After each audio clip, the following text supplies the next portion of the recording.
So what happens when you have an intermediate learner who's really gone through and mastered most of those basic commands? So they're able to request for items, they have a large noun vocabulary, they can tell you what they want.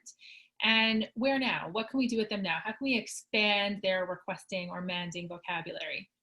Well, there's a few options. The first option is to teach them phrases. So instead of just thinking of, I want blah, blah, blah, or water, whatever, you can teach, can I have, may I please have, give me that. If that's not really polite, but you can teach that. Other ways you can do it is by teaching verbs, right? So if you've taught nouns, if you've taught water and you've taught eat, and that's a verb. If you've taught blocks, if you've taught this toy and that toy, etc., now you can start to teach some verbs. So you can teach help, you can teach play, you can teach drink, you can teach eat, and then start combining them together, right? So, eat cookie versus just cookie, pour juice, drink juice, open cup, open container, whatever it is. So it's another way to expand your verbs and your nouns for requesting. And I love doing them within activities because with this type of learner, you can set up a really nice Play-Doh activity or a coloring activity, and you can have them, open the Play-Doh or give me the cookie cutter shape that they really want, or ask for the blue crayon. And these are really natural ways that you can embed requesting into some of their preferred activities and then work on expanding their requesting. I like the rule of taking where they are and adding a word. So if they're really good with saying crayon, then maybe you could say blue crayon, or I need the crayon, or I want the, depending on where they are, add that one word so that you model it back for them.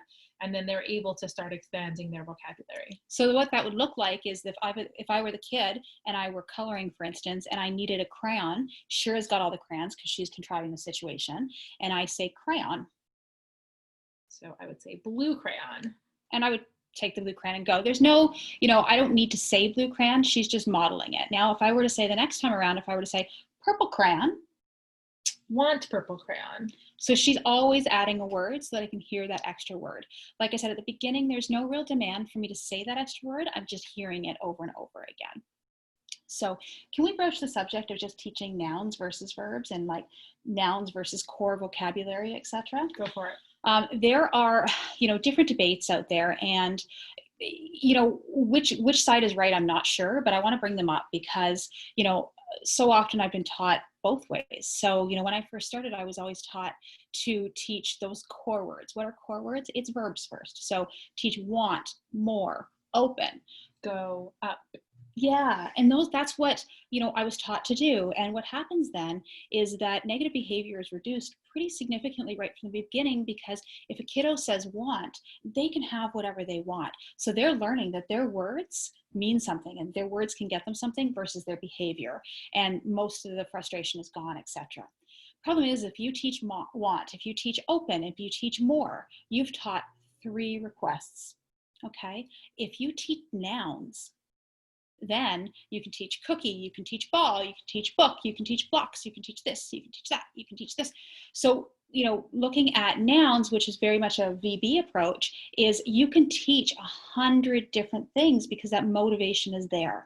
Whereas if I've taught the core vocabulary, want, more, open, in essence, after I've taught those 3 to 5 nouns, killed motivation because the kiddo can talk already and they can get their needs met with only 3 to 5 words, period. So, what's the pros, what's the cons of both? Is one way right, is one way wrong?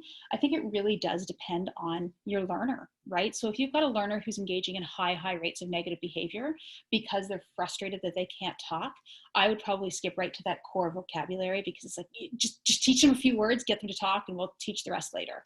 But if you've got a kiddo who, is very delayed and they're not speaking, but they're also not engaging in high rates of negative behavior, I would probably go with those nouns first. And typically what we do is we usually teach the nouns first, unless you've got a kid with engaging in high rates of behavior.